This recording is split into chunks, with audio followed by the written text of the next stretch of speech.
Hello students, तो welcome to first lecture of electrostatics. ये lecture as the heading suggest basics का है। हाँ, ये लेक्चर बहुत इंपॉर्टेंट है क्योंकि ये लेक्चर के जो कॉन्सेप्ट्स हैं ये बार बार हमारे क्लास 12th के इलेक्ट्रोस्टैटिक्स में यूज होते हैं। सो आई वुड सजेस्ट फटाफट अपने नोट्स निकाल लो, रजिस्टर्स निकाल लो और जितनी भी बातें मैं यहां लिखा के देता हूं नोट डाउन करते चलो मेरे साथ में। ओके, तो चलो हेडिंग दे दो, first concept of charge. Okay, अब हम लोगों को चार्ज का कंसेप्ट समझना है। अब चार्ज क्या है? चार्ज ये इलेक्ट्रोस्टैटिक्स की एकदम बेसिक फंडामेंटल क्वांटिटी है। इलेक्ट्रोस्टैटिक्स में I am not saying fundamental quantity of physics, electrostatics की।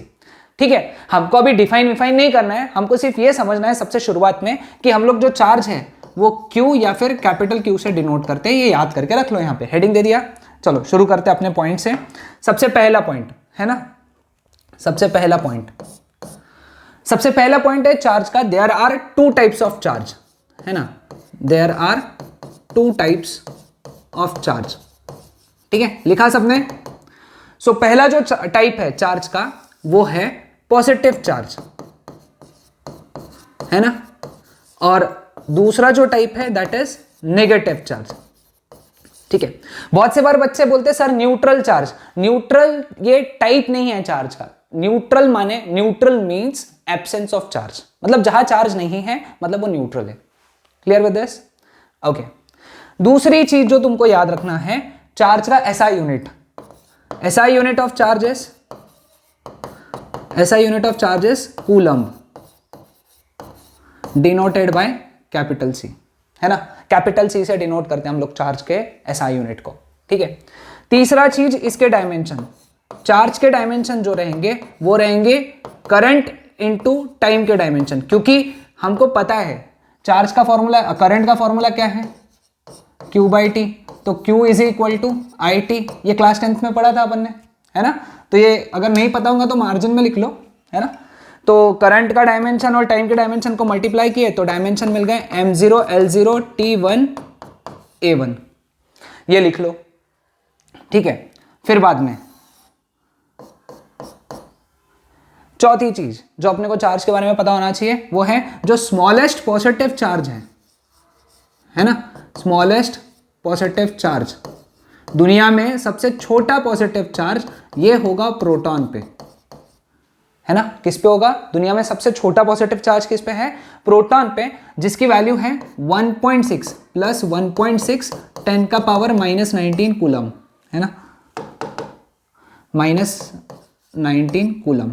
हाँ, ये जो वैल्यू है हम लोग इसको E से डिनोट करते हैं, तो इसके आगे प्रोटॉन पे चार्ज हम लोग लिखेंगे प्लस ई। ठीक है, दुनिया का सबसे छोटा negative charge, smallest negative charge, है ना, ये है इलेक्ट्रॉन पे, और इसकी वैल्यू जो है वो है इसके एग्जैक्टली अपोजिट, यानी -1.6 10 का पावर -19 कूलम। तो इसीलिए हम लोग इसको किससे डिनोट कर सकते हैं? -E से, है ना। और बच्चा लोग ये सब साथ साथ लिखते चलो, अपने नोट्स बनाते चलो। ठीक है, तो ये था पॉजिटिव चार्ज नेगेटिव चार्ज के बारे में। हाँ, एक और कॉन्सेप्ट याद रखो, जो चार्ज होता है वो क्वांटाइज्ड होता है। क्या होता है? क्वांटाइज्ड। अब क्वांटाइज्ड बोले तो क्या, कि दुनिया में किसी भी बॉडी पे जो चार्ज रहेगा, कोई भी बॉडी अगर चार्ज है मतलब उस पे क्या है? चार्ज, तो वो हमेशा प्लस माइनस एन ई रहेगा, यानी ई का इंटीग्रल मल्टीपल रहेगा। ये एन जो है ये क्या है? इंटीजर। एन क्या है? इंटीजर, यानी एन की वैल्यू हो सकती है 1 2 3 4 एंड सो ऑन। मतलब तुमको दुनिया में एक तो चार्ज क्या मिलेगा? पॉजिटिव चार्ज प्लस ई मिलेगा सबसे छोटा।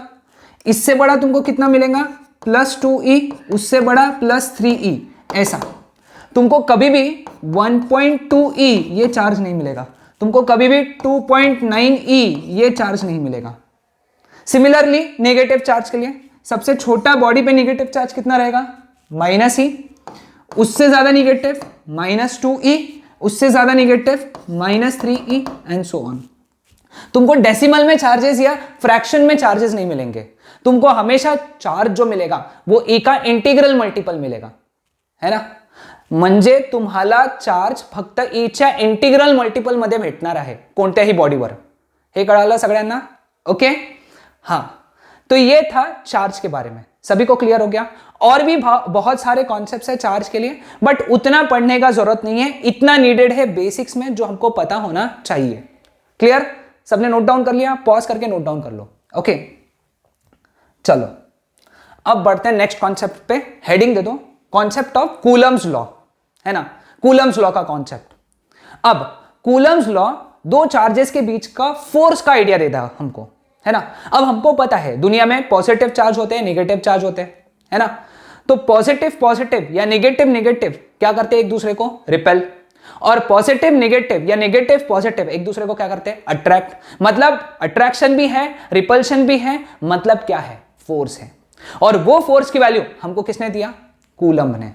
ओके, क्या कहा कूलम्ब? कि सपोज हमारे पास में ये दो चार्जेस हैं Q1 Q2 जिनके बीच में दूरी है R.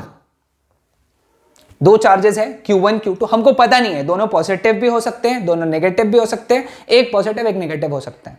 बस हमारे पास में दो चार्जेस हैं Q1 Q2 और दोनों के बीच में दूरी कितनी है? R.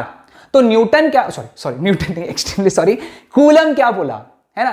कूलम्ब कहा कि इन दोनों के बीच में जो फोर्स रहेगा, इलेक्ट्रोस्टैटिक फोर्स, उसको क्या बोलेंगे हम लोग? Electrostatic force, Fe, that is directly proportional to product of the charges and inversely proportional to square of distance between them.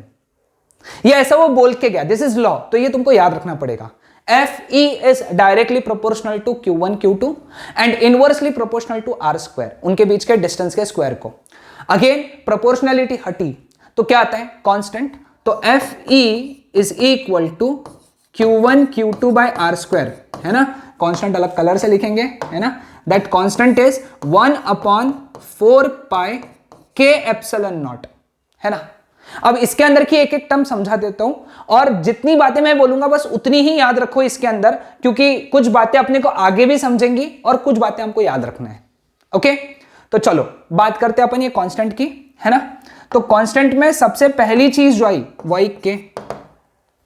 के को हम लोग कहते हैं डाई इलेक्ट्रिक कांस्टेंट.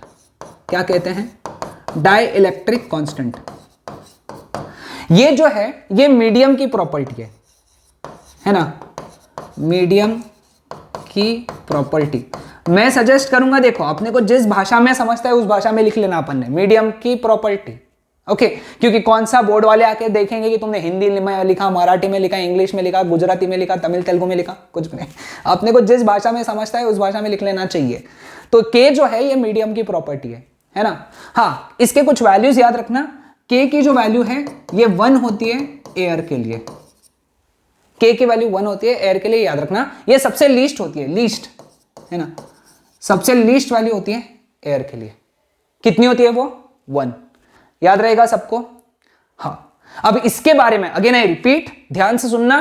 के बारे में हमको आगे डाई इलेक्ट्रिक्स करके एक टॉपिक है 12th इलेक्ट्रोस्टैटिक्स में, वहां आएगा तो वहां बहुत डिटेल में बात करूंगा, है ना. अभी अपन ज्यादा बात नहीं करेंगे इसके ऊपर. दूसरा चीज क्या है? Epsilon not. एप्सिलॉन नॉट ये एक कांस्टेंट है. इस कांस्टेंट का नाम है एब्सोल्यूट, लिखो, परमिटिविटी ऑफ फ्री स्पेस, है ना. या फिर इसको हम लोग वैक्यूम भी बोलते हैं या फिर एयर भी बोलते हैं. Absolute permittivity of free space ये हमको बताता है कि उस मीडियम में दो चार्जेस के बीच में इलेक्ट्रिक फील्ड, इलेक्ट्रिक जो यू कैन से लाइंस कितने रहेंगे, कैसे रहेंगे, इसके बारे में भी अपन बाद में बात करने ही वाले हैं डिटेल में. अभी सिर्फ नाम याद रखो. हाँ, इसकी जो वैल्यू है एप्सिलॉन नॉट की वो है 8.85 10⁻⁻12, है ना. हाँ, इसका जो यूनिट है वो है कूलम स्क्वायर पर न्यूटन मीटर स्क्वायर, है ना. हाँ, तुमको ये सीट के लिए इंपॉर्टेंट है. मेरा सजेशन है ये यूनिट याद रख लो. अब अगर तुमको ये यूनिट याद नहीं आ रहा है एग्जाम में तो क्या करना है? फॉर्मूला याद रखना. सर फॉर्मूला नहीं याद आया तो फिर छोड़ देना, फिर तो कोई चांस ही नहीं है. फॉर्मूले में अगर मैं एप्सिलॉन नॉट को इधर लेके आऊं और फोर्स को इधर लेकर आऊं तो एप्सिलॉन नॉट का फॉर्मूला क्या बन गया? 1/4 पाई K Q1 Q2 upon FE_R²। हाँ, इसका याद रखो एक चीज और, ये यूनिटलेस डायमेंशनलेस है, यूनिटलेस और डायमेंशनलेस। ये एक नंबर है, सिंपली नंबर है, कौन? के। तो इसका तो कोई यूनिट नहीं है ना। अब बात करते हैं इसके यूनिट की। इसका यूनिट क्या है? कूलम। इसका यूनिट कूलम, इसका यूनिट न्यूटन, इसका यूनिट मीटर। तो पूरा यूनिट क्या बन गया? कूलम स्क्वायर पर न्यूटन मीटर स्क्वायर। याद रहेगा। अब तुम्हारे लिए होमवर्क है ना, होमवर्क में तुम क्या करोगे? एप्सिलॉन नॉट के डायमेंशन निकाल के रख लोगे, ठीक है। किसके डायमेंशन? एप्सिलॉन नॉट के। क्लियर हुआ? हाँ। अब इसके बारे में और क्या याद रखना है तुमको? बेसिक्स में तुमको कूलम्स लॉ के बारे में क्या याद रखना है, ठीक है। अब सपोज Q1 Q2 है ना, Q1 Q2 ये सेम नेचर के हैं, मतलब दोनों पॉजिटिव है या दोनों निगेटिव हैं। तो Q1 Q2 क्या करेंगे? एक दूसरे को रिपेल करेंगे। मतलब Q1 पे Fe इधर लगेगा, Q2 पे Fe इधर लगेगा, है ना। याद रहेगा सबको, क्योंकि रिपल्सिव है। फोर्स का डायरेक्शन जब अगला कंसेप्ट पढ़ाऊंगा इलेक्ट्रिक फील्ड, उसमें बहुत काम में आएगा, अभी सिर्फ याद रखो, ठीक है। दूसरा, अगर Q1 Q2 अपोजिट नेचर के हैं, यहां लिख देना तुमने, same nature opposite nature. Opposite nature मतलब एक पॉजिटिव दूसरा नेगेटिव। तो Q2 क्या करेगा? Q1 को अट्रैक्ट, तो Fe फोर्स इस पे इधर लगेगा, Fe फोर्स इस पे इधर लगेगा, है ना। ये फोर्स के डायरेक्शन हमको बहुत काम में आएंगे, इसीलिए लिख के रख लो, है ना। जब अगले लेक्चर में मैं तुमको इलेक्ट्रिक फील्ड के बारे में पढ़ाऊंगा और गॉस लॉ के बारे में पढ़ाऊंगा, तब जाके हमको ये डायरेक्शंस बहुत मदद करेंगे। ओके, तो ये था हमारा पहला बेसिक लेक्चर। तो ये बेसिक लेक्चर में हम लोगों ने जितने कॉन्सेप्ट पढ़े, आई होप तुमने लिखे होंगे। जितनी चीजें मैंने लिखा के दिया उतने अच्छे से लिखो, समझ के ले लो। कुछ चीजें याद करना पड़ेगा, याद कर लो, है ना। That's it. अब मिलते हैं अगले लेक्चर में इलेक्ट्रिक फील्ड और कॉन्सेप्ट ऑफ इलेक्ट्रिक फ्लक्स के बारे में। ओके।